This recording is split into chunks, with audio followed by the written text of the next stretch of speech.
여러분 보시기에 오른쪽에 있는 현수막이 보일 것입니다. 우리 같이 한번 읽어볼까요? 시작. 맨 위부터입니다. 시작. 걸어온 10년, 달려갈 10년, 풀립게 감사 예배, 교회를 세우는 교회, 교회를 세우는 성도. 예, 감사합니다. 사실 이 내용이 오늘 설교의 내용 전부입니다. 여러분 늘 기억하시면 좋겠습니다. 앞으로 달려왔지만, 지금까지 달려왔지만 앞으로 달려갈 날이 더 있다는 것, 그리고 이 장로 호산나 교회가 분립개척을 호산나 교회로부터 받았잖아요. 그래서 이제 분립개척해서 교회를 세우는 교회가 되고 교회를 세우는 성도가 된다는 것, 그리고 이제 분립개척된 우리 관동 호산나 교회도 동일한 꿈을 가지고 교회를 세우는 교회, 교회를 세우는 성도가 되겠다는 것을 여러분 기억하시면 좋겠습니다.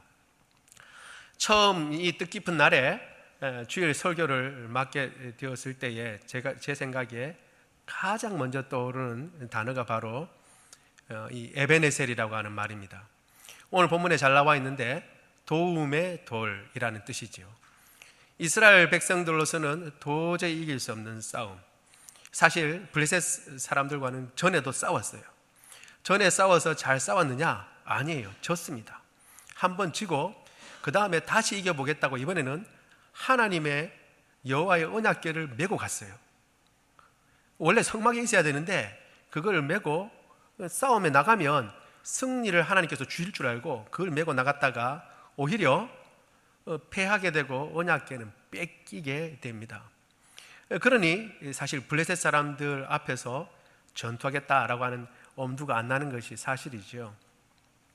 그런데 그럼에도 불구하고 그들은 그 앞에서 하나님께 기도해 달라고 사무엘에게 요청하고, 그래서 사무엘이 하나님 앞에 기도했습니다. 그러자 놀라운 방법으로 그들 자신은 별로 힘을 쓴 일이 없는데 하나님께서 우레를 발하셔서 이 블레셋 사람들이 우왕좌왕하게 만들고, 그래서 큰 승리를 거두게 됐습니다. 그래서 하나님께서 여기까지 도우셨다라고 해서 돌을 세우고 기념한 것이 이제 그 돌을 이름을 에베네셀이다, 이렇게 이야기한 것을 오늘 우리가 본문에서 보는 것입니다. 여러분 사실 그 맥락을 보면 하나님께서 여기까지 도우셨다라기보다는 오히려 여기까지나, 이까지나 하나님께서 도우셨다라고 번역해야 더 맞다고 저는 생각합니다. 하나님께서는 그 백성을 위해서 생각할 수 없는 지경까지 도우실 수 있고 그렇게 도우시는 분이신 줄 믿습니다. 우리가 그것을 보면서 이 구절을 생각하면서 몇 가지 우리 같이 교훈을 얻고 은혜를 입고자 합니다. 첫째, 먼저 생각해 볼 것은 상상을 뛰어넘는 주님의 은혜를 기억하고 감사해야 한다는 것입니다. 여러분, 하나님의 은혜를 생각할 때 우리는 보통 하나님의 은혜다라고 이렇게 생각하기 쉬운데 사실 하나님의 은혜는 우리의 생각을 뛰어넘습니다. 우리가 나중에야 깨닫게 되죠. 대개 하나님의 은혜라고 하는 것은 나중에 깨닫게 되는 경우가 많이 있습니다. 왜? 그 당시로서는 우리가 가늠할 수 있는 측량을 넘어서기 때문에 그렇습니다. 그래서 나중에야 이제 깨닫고, 하나님께서 이렇게 나를 도우셨구나 하고 알게 되는 것이죠. 이건 저에게 있어서도 마찬가지입니다. 사실 저는 장로 호산나교회를 섬기긴 했지만 양산에 부름을 받아가 이제 그 교회를 섬기게 되었죠. 그런데 잘 섬기게 되었으면 좋겠지만 여러분이 지금 저를 보듯이 그렇게 되지 못했습니다. 그래서 그 교회를 사임하게 되고, 그런 가운데 기도하는 가운데 하나님께서 개척의 마음을 주셨습니다. 개척의 마음을 주시긴 했지만 하나님이 늘 그렇듯이, 늘 그런 건 아니고 제게만입니다. 제게만 그렇듯이 어디서 개척하라, 어떻게 개척하라는 말씀은 안 주셨어요. 그래서 개척은 해야겠는데 어떻게 해야 될지 모르고 막막한 가운데 있었는데, 그때 제일 먼저 제게 손을 내밀어준 분이 바로 우리 최상근 목사님하고 장로 호산나 교회입니다. 아무것도 묻지 않고 그저 성경에 나와 있는 그대로 까마귀가 되어준 거예요. 까마귀가 뭘 하라 말라 그렇게 얘기하지 않고 목사님 개척하는데 최선을 다해서 돕겠습니다. 염려하지 마시고 개척을 하십시오.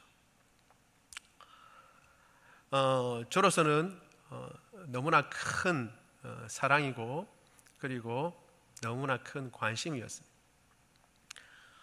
하나님께서 그 크신 사랑과 은혜를 여러분들의 손을 통해서 저에게 베풀어 주신 줄 믿습니다.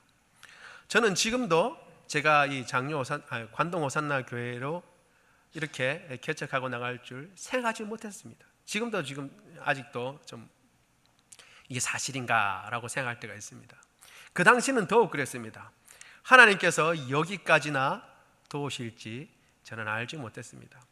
그래서 제가 처음 오늘과 같은 날에 주일날 설교를 하게 되겠다라고 결정이 났을 때에 제 마음 가운데 가장 먼저 떠오른 단어가 바로 에베네셀입니다.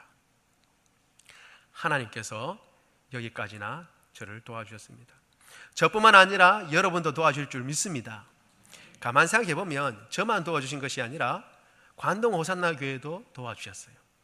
여러분들은 관동 호산나 교회와 저를 늘 붙여서 생각하시는데 사실은 관동 호산나 교회가 저보다 먼저 있었습니다.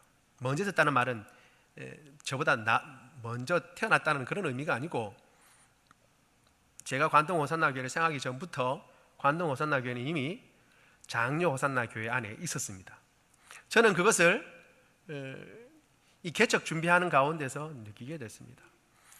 여러분, 호산나 교회, 부산의 명지에 있는 호산나 교회가 이곳 장류에 있는 영혼들을 구원하기 위해서 장류 호산나 교회를 세웠습니다. 같이 분리 개척했고 우리 최상근 목사님이 담임 목사님을 오셔서 힘차게 지금까지 사역을 잘 감당해 오셨습니다. 여러분도 힘차게 잘 감당해 오셨죠. 그런데 처음부터, 사실은 그때부터 최상근 목사님의 마음속에, 그리고 처음 이 교회에 들어온 성도들의 마음 가운데 그 사실을 알고 있는 성도들은 다 마음에 교회를 품고 있었어요.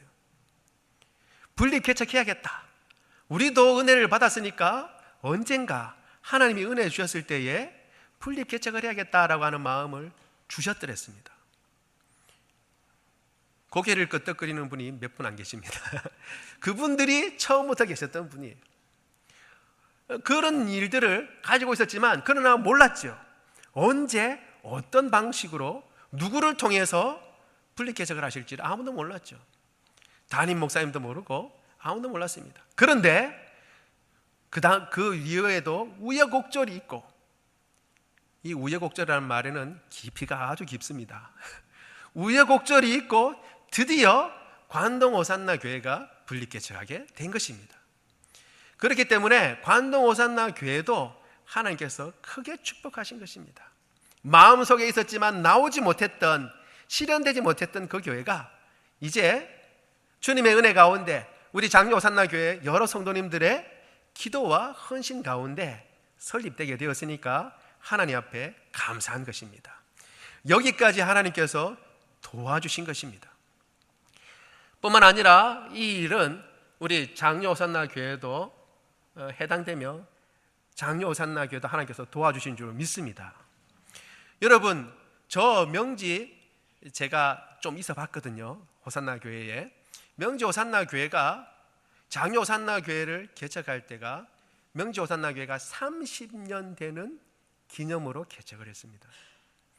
여러분, 그 큰 교회가 30년이 돼서야 개척할 수 있는, 분리 개척할 수 있는 그 일을 장로 호산나 교회는 분리 개척된 지 10년 만에 지금 하는 것입니다.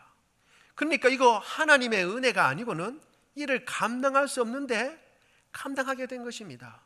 그러니까 하나님 앞에 어찌 감사하지 않을 수 있겠습니까? 여러분, 하나님 앞에 감사하는 저와 여러분 되기를 원합니다. 여기까지가 아니고 여기까지나 하나님께서 도와주셨고 은혜를 주신 것입니다. 여러분 가운데 혹시 이런 생각을 하시는 분이 계실지 모르겠습니다.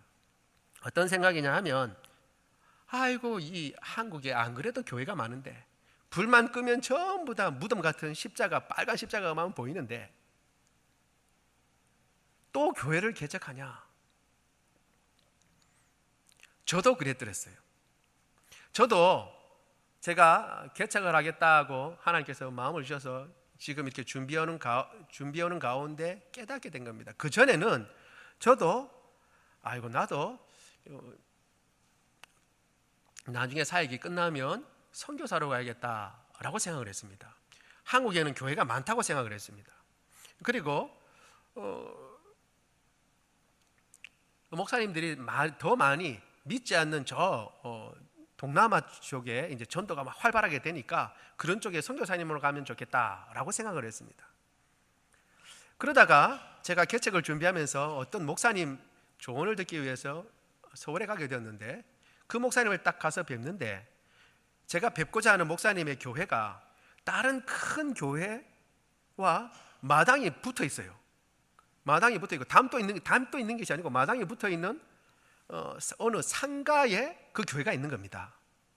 그래서 제가 좀 의아해했습니다. 그래서 목사님 찾아뵙고 이제 같이 이런저런 이야기를 나누고 제가 궁금했던 것도 묻고 이제 답을 들었죠. 그럼 마지막 말미에 제가 물었습니다.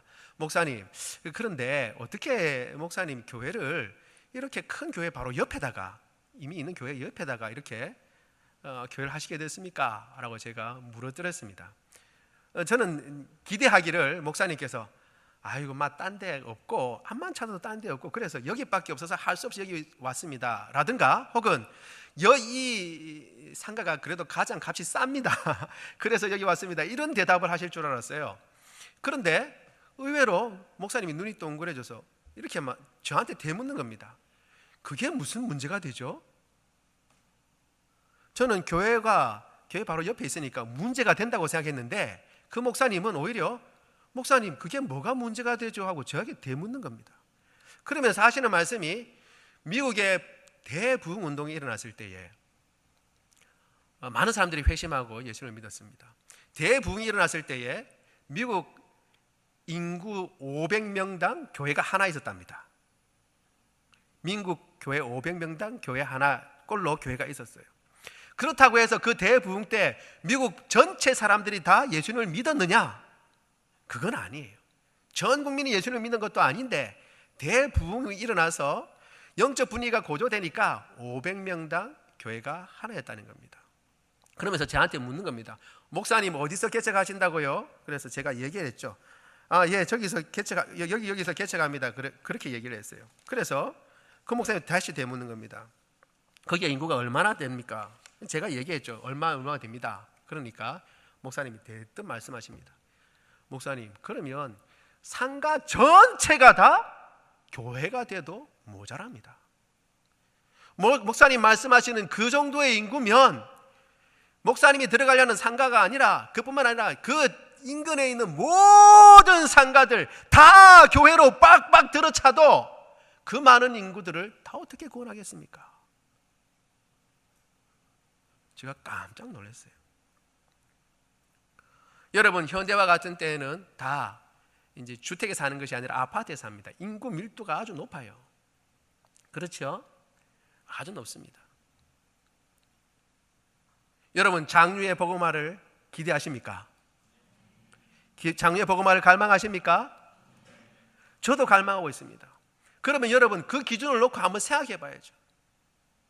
장유의 인구가 15만 명입니다. 그러면 몇 개의 교회가 있어야 되죠?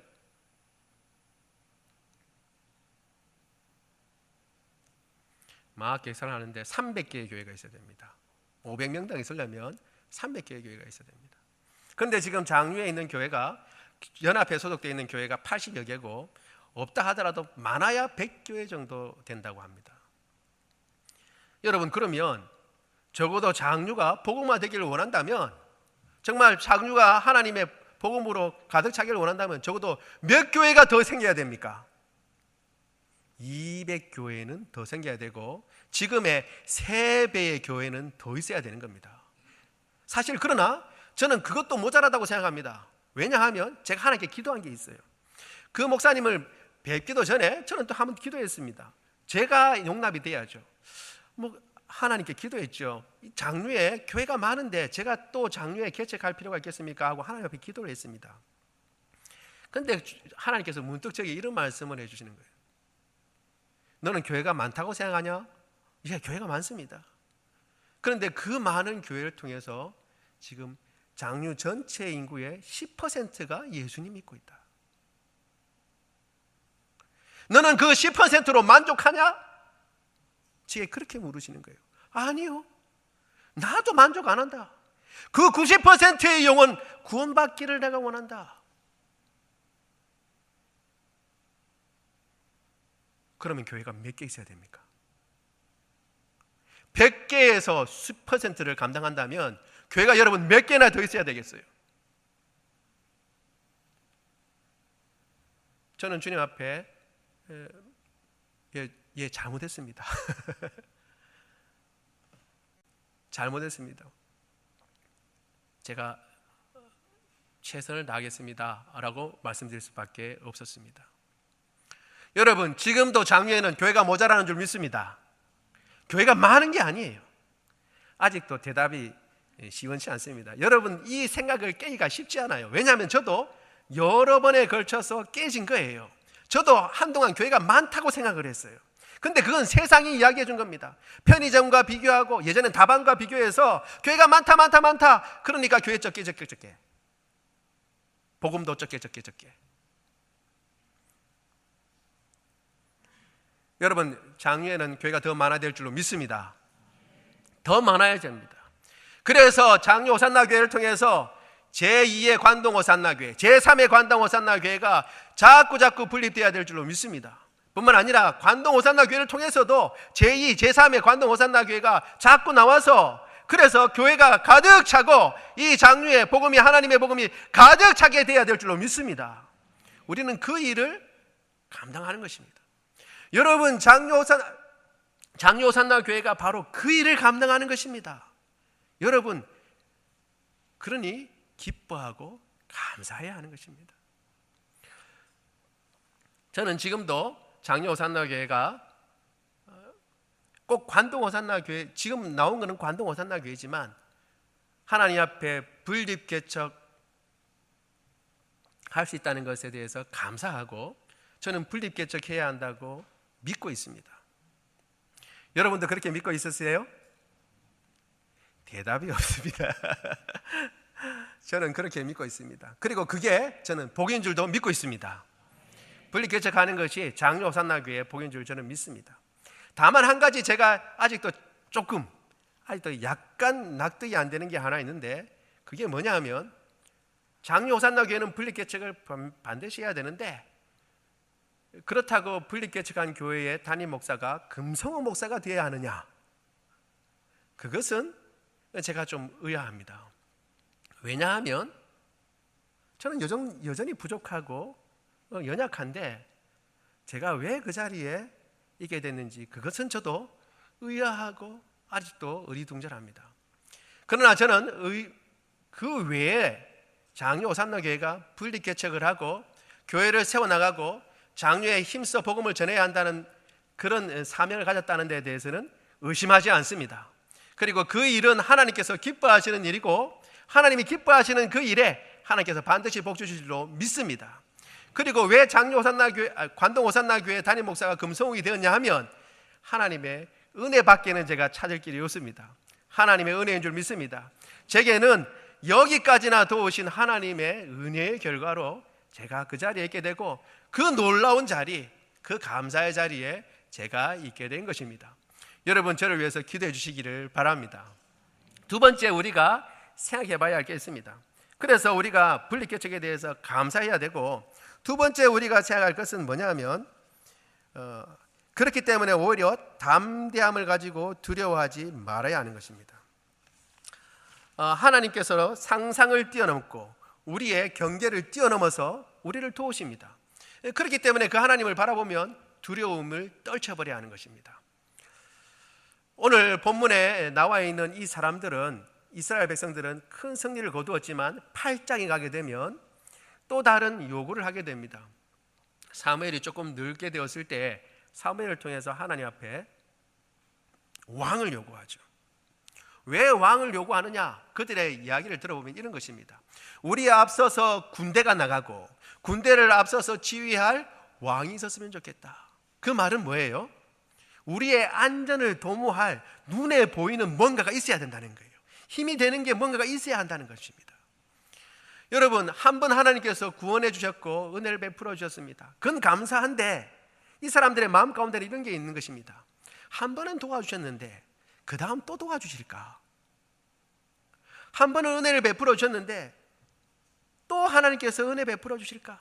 지금 여기까지는 하나님께서는 도와주셨는데 저기도 하나님께서 도와주실까? 라고 하는 생각을 가지고 있는 것이죠. 그래서 뭔가 손에 잡히는 것을 통해서 내가 안전을 확보받아야겠다, 이런 생각을 가지고 있는 것입니다. 그러나 여러분, 이 세상에 하나님보다 더 확실한 것은 없는 줄 믿습니다. 하나님을 쥐고 있으면 다 쥐고 있는 것입니다. 제가 그런 생각을 해드렸습니다. 어느 날 갑자기 이제 분리개척을 한다고 생각하고 있을 때 제게 갑자기 두려움이 확 밀려왔어요. 왜 두려움이 밀려왔냐 그러면, 이제 같이 가겠다고 하는 분들이 계시잖아요. 지금 저를 제외하고 한 20분 정도 되는데 아이들까지 다 합쳤습니다. 갑자기 그런 생각이 들었습니다. 이들의 영혼을 어떻게 감당하지?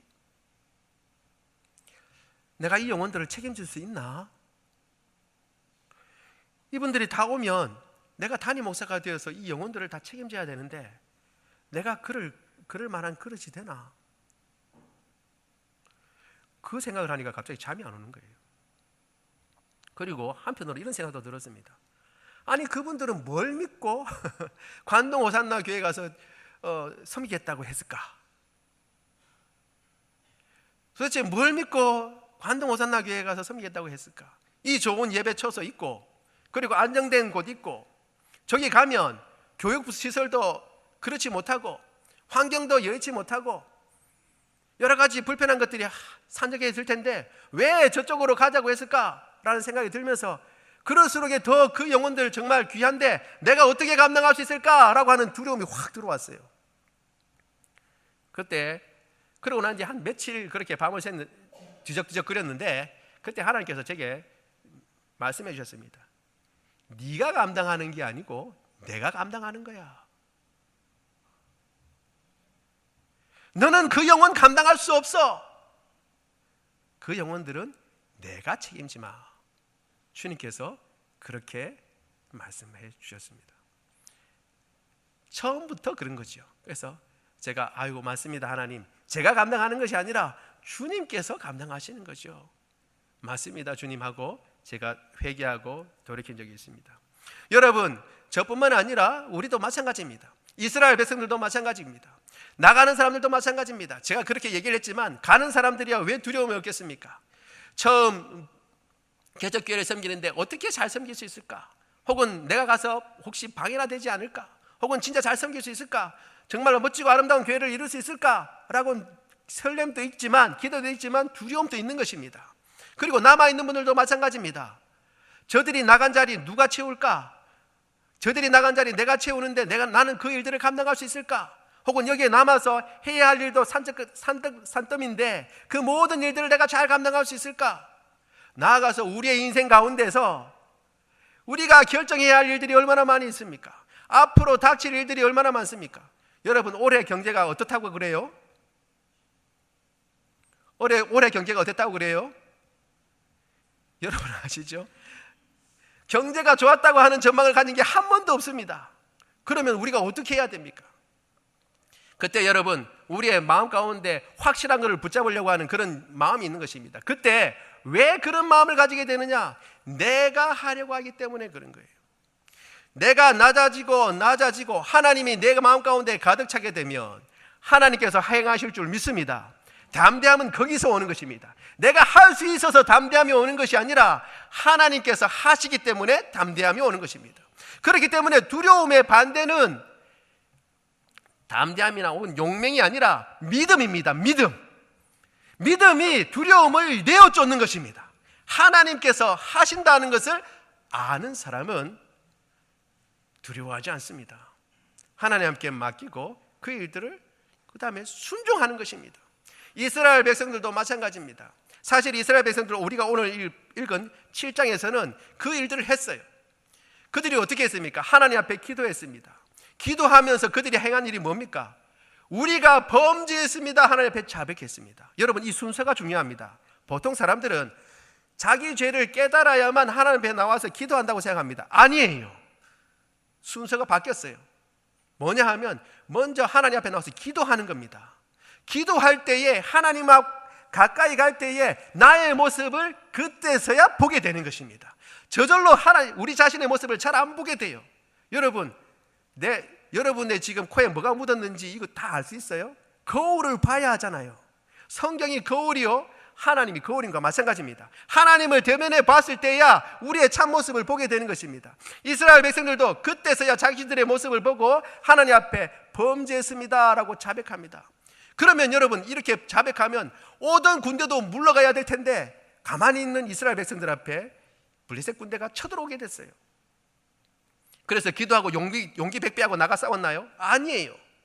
자기들은 죄인이라는 걸 깨닫고 그 다음에 나는 할 수 없다는 것을 알기 때문에 요청을 한 겁니다. 우리를 위해서 하나님께 기도해 주십시오. 나는 낮아지고 하나님으로 채우는 것입니다. 두려움은 그때 떠나가게 될 줄로 믿습니다. 우리 행하는 모든 일에, 교회를 설립하는 일뿐만이 아닙니다. 우리가 행하는 모든 일에 나 자신은 하나님 앞에 점점 더 낮아지고 내 마음 가운데 하나님으로 가득 차서 담대한 마음으로 두려움을 내어쫓고 주님께서 맡겨주신 사명 감당하는 저와 여러분 되기를 원합니다. 오늘 본문에서 세 번째로 우리가 생각해 볼 문제는 하나님 앞에 쓰임받는 사람들을 귀히 여기고 그리고 그들을 알아줘야 한다는 것입니다. 여러분, 이미 말씀드린 대로 이스라엘 백성들은 사무엘이 늙었을 때 하나님 앞에 가서 왕을 구했습니다.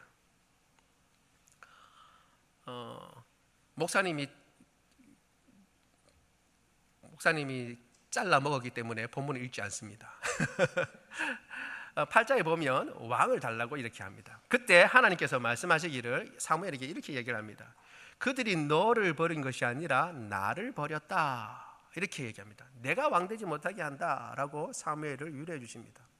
여러분, 얼핏 보면 이들의 주장이 그렇게 틀린 건 아니에요. 왜냐하면 사무엘은 이미 이때 늙었고 사무엘이 대신해서 사사를, 자기 아들을 세우는데 그 아들들이 행실이 좋지 못합니다.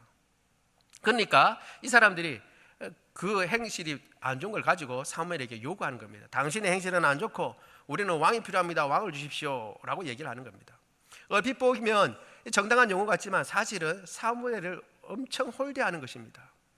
여러분, 아들이 사사로 부력 세웠지만 아들이 망난이라는 것을 사무엘이 몰랐을까요? 사무엘이 왜 몰랐을까요? 그러면 가장 마음이 찢어지는 사람이 누굴까요? 사무엘 앞서서 있었던 사사인 엘리를 기억하고 있는 사무엘입니다. 그 아들 엘리의 두 아들 홈리와 비나스가 어떻게 죽었는지, 엘리 가문이 어떻게 몰락했는지 잘 알고 있는 사무엘이에요. 그러면 그 두 아들이 얼마나 마음에 못이 되겠어요? 그렇지요? 그러면 이 사람들이 어떻게 해야겠습니까? 사무엘을 찾아가야죠. 그걸 빌미로 사무엘에게 왕을 달라고 요구하는 것이 아니라 사무엘을 찾아가서 이만저만 하고 당신의 아들을 세웠지만 이렇게 참 당신도 알다시피 이런 상황입니다. 참 어떻게 할지 모르겠습니다 라고 사무엘과 상의하는 가운데 사무엘 스스로가 하나님 앞에서 해결책을 내도록, 지금까지 그들이 사무엘을 신뢰하고 사무엘이 하나님 앞에서 대답을 받아서 이야기한 것을 순종했던 것처럼 사무엘이 하나님 앞에서 해결받을 수 있도록 기회를 줬어야 하는 것입니다. 그런데 그들은 그런 모든 기회를 박탈시켜버렸어요. 어떻게? 사무엘의 약점을 잡아서 당신의 두 아들이 행실이 좋지 않습니다. 그러니 우리에게 왕을 주십시오. 사무엘은 지금 살아있는데, 지금 지도자로 아직 늙긴 했지만 살아있는데 사무엘을 제껴놓고 또 다른 지도자인 왕을 구하는 것입니다. 여러분, 이것이 얼마나 사무엘을 홀대하는 것이겠습니까? 하나님께서는 그걸 아시고 뭐라고 얘기하세요? 너를 버린 게 아니고 너를 통해서 역사하고 있는 나를 버린 것이다. 주님께서 그렇게 말씀하신 것입니다. 여러분, 우리가 하나님의 일을 하다 보면 어느 때에 하나님의 때에 맞춰서 쓰임받는 사람들이 많이 있습니다. 우리가 쓰임받기도 하고요, 또 앞서서 쓰임받는 분들이 많이 있습니다. 여러분, 그분들을 당연히 우리는 존경하고 그분들을 사랑해야 할 줄로 믿습니다. 인정해야 할 줄로 믿습니다. 인정하기 싫은가요? 여러분, 인정하기 싫어도 인정해야 합니다. 왜냐하면 그분들이 훌륭하고 인격적이어서도 그렇지만 그렇지 않다 하더라도 그분들을 사용하신 하나님을 보고 우리가 그분들을 인정하는 것입니다. 그렇게 할 줄 아는 저와 여러분 되기를 원합니다. 여러분, 그래서 오늘 저녁에 우리가 분리개척 감사 예배하면서 우리 장로 호산나 교회가 세워질 때 수고하셨던 분들을 다는 참석시키지는 못하지만 몇 분들을 모셔가지고 이 뜻깊은 자리를 만드는 것은 의미가 있는 것입니다. 그래서 의미가 있는 것입니다. 뿐만 아니라 우리도 그들이 섬겼던 것처럼 동일한 마음을 가지고 하나님 앞에 헌신하며 섬기겠다는 마음을 다잡는 시간이 되는 것도 사실인 것입니다. 여러분, 그렇게 할 줄 아는 저와 여러분 되기를 원합니다. 뿐만 아니라 우리 나가는 관동 호산나 교회도 마찬가지입니다. 우리도 그렇게 할 것입니다. 여러분들이 수고하고 애쓰고 노력한 것을 우리는 기억하고 우리도 저곳에 가서 그렇게 수고하고 노력하고 애쓰며 하나님의 뜻을 받들고 적지만 최선을 다해서 하나님의 뜻을 이룰 것이라고 우리는 다짐하는 것입니다. 여러분도 그것을 기억하고 기대해 주시기를 바랍니다. 그래서 이곳에서 넘치도록 역사하시는 하나님의 은혜, 저곳에서 넘치도록 역사하시는 하나님의 은혜, 둘 생각하면서 같이 마음을 합쳐서 장유의 복음화를 위해서 힘쓰고 애쓰고 노력하며 달려나가는 저와 여러분 되기를 원합니다. 혹 사람들은 몰라줄 수 있습니다. 여러분, 우리 살아가는데 사람들은 홀대할 수 있습니다. 마치 이 사무엘을 홀대한 이스라엘 백성들처럼. 그러나 그때라도 여러분 기억하시기 바랍니다. 하나님은 기억하십니다. 하나님은 반드시 기억하십니다. 잊어버리지 않습니다. 우리가 잊어버리지 않듯이 저 명지 호산나 교회에서 이곳 기초를 닦을 때 수고한 분들을 주님 잊지 않으시고 이곳 장로 호산나 교회에서 관동 호산나 교회의 기초를 쌓을 때 수고하고 애쓰고 보이는 곳이나 보이지 않는 곳에서 기도하고 헌신한 여러분들을 하나님은 잊지 않으실 것입니다. 그리고 반드시 말씀하실 것입니다. 그날에 착하고 충성된 종아, 네가 작은 일에 충성했다. 내 주인의 즐거움에 참여할지어다. 우리 모두 이 목소리를 듣는 이 기쁘고 이 영광된 목소리를 듣는 저와 여러분 되기를 원합니다. 말씀을 맺습니다. 여러분, 하나님께서는 여기까지나 도우십니다. 여기까지만이 아닙니다. 여기까지나 저기까지도 그 먼 것까지도 하나님은 도우실 수 있는 분이신 줄 믿습니다. 그 하나님의 도움을 기억하고 항상 감사할 줄 아는 저와 여러분 되기를 원합니다. 교회를 세우는 사람이든 혹은 나가서 같이 세우는 일에 동력하는 사람이든 다 하나님의 은혜를 생각하고 기쁨 가운데 그 일들을 감당하기를 원합니다. 그리고 두려워하거나 걱정하지 말고 우리가 행하는 그 모든 일 앞에 나는 낮추고 비우고 하나님으로 가득 차서 기쁨과 감사와 담대한 마음 가지고 주님 주신 그 모든 우리에게 주신 사명들을 감당하는 저와 여러분 되기를 원합니다. 앞서간 분들을 여러분 기억하시기 바랍니다. 그들을 알아주고 그들의 자취를, 그들의 아름다운 자취를 우리도 닮아가고 따라가며 주님께서 우리에게 주신 사명들을 다 이루어 그날의 주님의 칭찬을 받는 저와 여러분 되기를 원합니다.